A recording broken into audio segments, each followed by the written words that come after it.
میں عجیب بات آپ کو سناؤں کہ ایک دفعہ ہم حرم شریف میں بیٹھے ہوئے تھے، مفتی محمود رحمت اللہ علیہ میرے ساتھ ان کا بہت ہی قریبی تعلق تھا، اور جب بھی تشریف لاتے تھے میرے گھر میں ٹھہرتے، حج بھی میرے ساتھ کرتے۔ تو ہم بیٹھے ہوئے تھے رکن یمانی اور حجر اسود کے درمیان میں، اتفاق سے باتیں چل پڑی۔ تو مفتی صاحب نے کہا کہ مکی صاحب، میں اللہ کے آگے بڑا روتا تھا، گڑ گڑاتا تھا، تہجد میں بھی روتا تھا کہ یا اللہ، میں ایک قرآن و حدیث پڑھانے والا بندہ، ساری زندگی جیسے حدیث پڑھائی ہو، ساری زندگی جیسے فقہ پہ کام کیا ہو، میرے کس گناہ کی سزا ہے کہ میں اسمبلی میں آ گیا، اور اسمبلی بھی ایسی کہ جس کے اندر نعوذ باللہ ایسی عورتیں ہیں جو اس طرح ماشاءاللہ بن سنور کے آتی ہیں جیسے کسی فلم کی سٹوری کے لیے انہوں نے اپنے آپ کو پیش کیا ہو، اور جس انداز میں وہ تضحیق کرتی ہیں علماء کی، داڑھی والوں کی، مذہب کی، تو میں حیران ہوتا تھا کہ اللہ میری کس گناہ کی سزا ہے۔ بعد میں انہوں نے کہا کہ مکی صاحب، جب قادیانیت کا مسئلہ چلا اور جب مرزا ناصر جو ہے وہ اسمبلی میں آیا، اور الحمدللہ اللہ تعالی نے اہل سنت والجماعت کی طرف سے مجھے یہ نمائندگی و اعزاز بخشا، ویسے بحیثیت ایک قانونی وکیل کے تو یہ اختیار تھے جو اس کو قانونی شکل دیتے تھے، اصل سوال جواب تو ہم دیتے تھے۔ تو ہماری اس سے بحث چلتی رہی۔ انہوں نے کہا کہ ایک دن اس نے ایسا کیا کہ وہ اتنا بڑا بنڈل اخباروں کا لے کے ساتھ آیا۔ اس نے کہا صاحب اسپیکر، بحث کے آغاز سے پہلے میں آپ کی توجہ دلانا چاہتا ہوں، یہ دیکھیں فلاں تاریخ کو اشتہار شائع ہوا، علماء دیوبند نے بریلویوں کو کافر کہا، یہ فلاں تاریخ کو اشتہار شائع ہوا، بریلویوں نے علماء دیوبند کو کافر کہا، یہ فلاں تاریخ کو اشتہار شائع ہوا، اہل حدیث نے علماء احناف کو کافر کہا،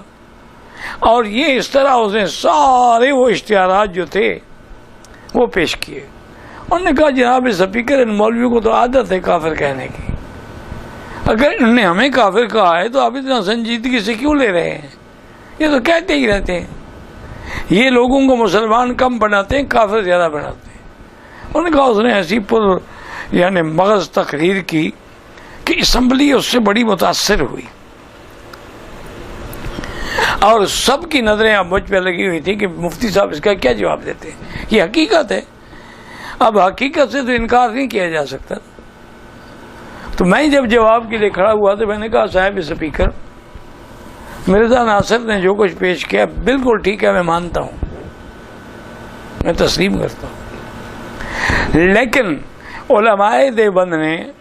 جب بریلویوں کے خلاف اشتہار دیا کہ یہ قبروں پہ سجدہ کرتے ہیں، غیر اللہ کے نام پہ چڑھاوے چڑھاتے ہیں، غیر اللہ کے نام پہ قربانیاں کرتے ہیں،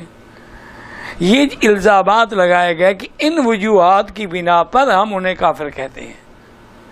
تو فوراً بریلوی علماء کے بڑے بڑے جو علماء تھے انہوں نے جواب دیا کہ جناب ان چیزوں کو ہم بھی شرک سمجھتے ہیں، اگر ہمارے لوگ کرتے ہیں وہ کرتے ہیں جو جائز ہیں، تو ہم تو ان چیزوں کو نہیں مانتے۔ تو جب انہوں نے وجوہ کفر کا انکار کر دیا تو کافر نہ رہے۔ اب بریلویوں نے ہم پر فتویٰ دیا کہ بھی یہ دیوبندی گستاخ رسول ہیں، رسول اللہ کو اپنا بھائی سمجھتے ہیں، ان کی شان گھٹاتے ہیں، اولیاء کے منکر ہیں۔ ہم نے ان کا جواب دیا کہ آپ غلط کہہ رہے ہیں، ہم تو سرکار کو خیر البشر اور سید البشر مانتے ہیں اور امام الانبیاء مانتے ہیں، ایسی بات تو ہم سوچ ہی نہیں سکتے۔ تو ہم نے بھی وجوہات کفر کا انکار کر دیا، فتویٰ ختم ہو گیا۔ مرزا صاحب، آپ پر جو کفر کا فتویٰ لگا ہے کہ آپ نے مہدویت کا، آپ نے نبوت کا دعویٰ کیا، آپ بھی وجوہ کفر کا انکار کر دیں، ہم فتویٰ واپس لے لیتے۔ آپ کہہ دیں کہ نہیں جی نہیں، مرزا صاحب تو نبی نہیں ہیں، بات ختم ہو گئی۔ تو کہتے ہیں کہ اس دن مجھے یہ خیال آیا پھر فیصلہ بھی الحمدللہ ہمارے حق میں ہوا کہ اللہ نے شاید مجھے اسمبلی میں اسی لیے بھیجا تھا، کیونکہ میں عطا اللہ شاہ بخاری سے کوئی بڑا لیڈر نہیں تھا. مولانا محمد علی جلندری، عطا اللہ شاہ بخاری، ابو الحسن، اتنے بڑے بڑے لوگ، لیکن انہوں نے تحریک چلائی، 10,000 مسلمان شہید ہو گئے، لیکن ختم نبوت کا مسئلہ حل نہ ہوا. اور ہمارے دور میں کسی کو تھپڑ بھی نہیں لگا اور ختم نبوت کا مسئلہ حل ہو گیا.